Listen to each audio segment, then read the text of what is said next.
जिस समय का जिक्र छिड़ा है वह इतिहास के कई हजार पन्ने पीछे पलटने पर आएगा। भारत भूमि के लिए वह स्वर्णिम काल था। गणना के हिसाब से इसे 380 से 412 ईस्वी के आसपास का कहा जाता है।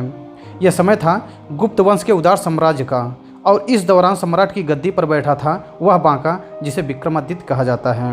नमस्कार दोस्तों, मैं अरविंद अपने YouTube चैनल त्रिशूल पर एक नए वीडियो के साथ, और आज इस वीडियो में मैं बात करूंगा भारत के प्रतापी राजा विक्रमादित्य के बारे में। लेकिन आगे बढ़ने से पहले मैं आप लोगों से निवेदन करूंगा कि यदि अभी तक आप लोग हमारे चैनल को सब्सक्राइब नहीं किए हैं तो कृपया सब्सक्राइब कर दीजिए, और साथ ही साथ बेल आइकन को भी दबा दीजिए, जिससे जब भी मैं कोई नया वीडियो अपलोड करूँ तो उसका नोटिफिकेशन आप लोगों तक पहुँचे। चीनी यात्री फाहियान 380 ईस्वी के आसपास भारत आया था। इस दौरान वह अनेक राज्यों में घूमा और भारतवर्ष का भ्रमण किया। गुप्त वंश के शासनकाल में फाहियान 6 वर्षों तक रहा। वह लिखता है कि यह समय जब नदियाँ अपने पूरे वेग से बह रही हैं और बारिश अपने समय पर होती है।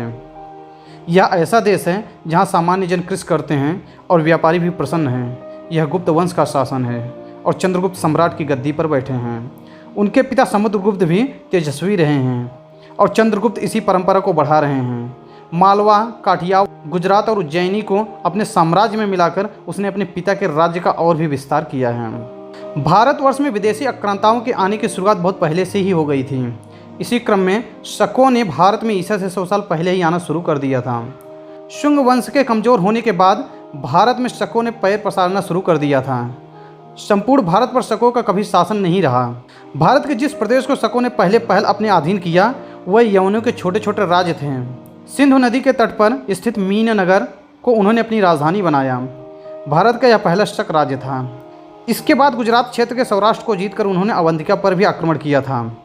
उस समय महाराष्ट्र के बहुत बड़े भूभाग को शकों ने सातवाहन राजाओं से छीना था और उनको दक्षिण भारत में ही समेट दिया था। विदेशी आक्रांताओं के बढ़ते प्रकोप को देखते हुए चंद्रगुप्त विजय के लिए निकल गया। उनका सेनापति आम्रकार्दव था, जो उन्हीं की तरह वीर और कूटनीतिक भी था। जब चंद्रगुप्त गद्दी पर बैठा तो उसकी 2 प्राथमिकताएं थीं। रामगुप्त के समय में उत्पन्न हुई अव्यवस्था को दूर करना और उन मलिच्छ शकों का उन्मूलन करना जिन्होंने न केवल गुप्तश्री के अपहरण का प्रयत्न किया था बल्कि कुलवधि की ओर भी दृष्टि उठाई थी। अपनी राजशक्ति को सुदृढ़ कर उसने शकों के विनाश के लिए युद्धों का प्रारंभ किया।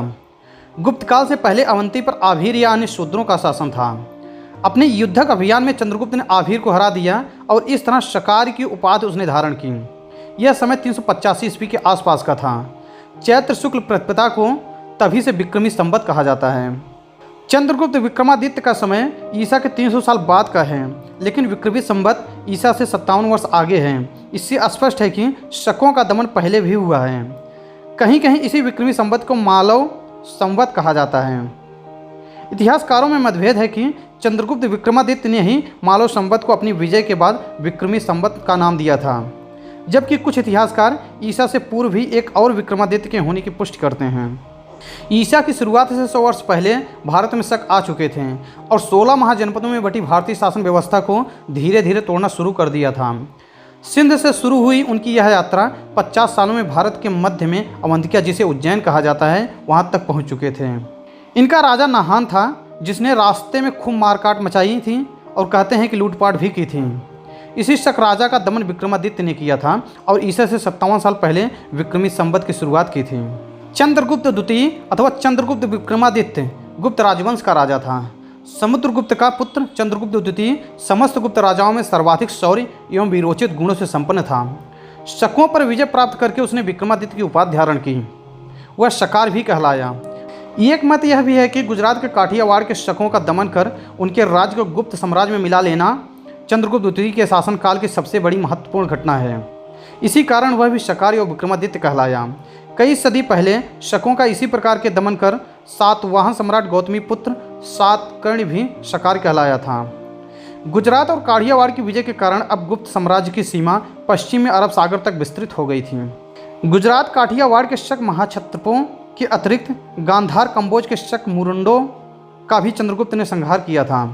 दिल्ली के समीप महारौली में लोहे का एक विष्णुध्वज है, जिस पर चंद्र नाम के एक प्रतापी सम्राट का लेख उत्कीर्ण है। इतिहासकार बताते हैं कि यह लेख गुप्तवंशी चंद्रगुप्त द्वितीय का ही है। इस लेख में चंद्र की विजयों का वर्णन करते हुए कहा गया है कि उसने सिंध के सप्तमुखों को पार कर वाल्हीक देश तक युद्ध में विजय प्राप्त की थी। शायद इन्हीं शक मुरुंडों ने ध्रुव देवी पर हाथ उठाने का दुस्साहस किया था।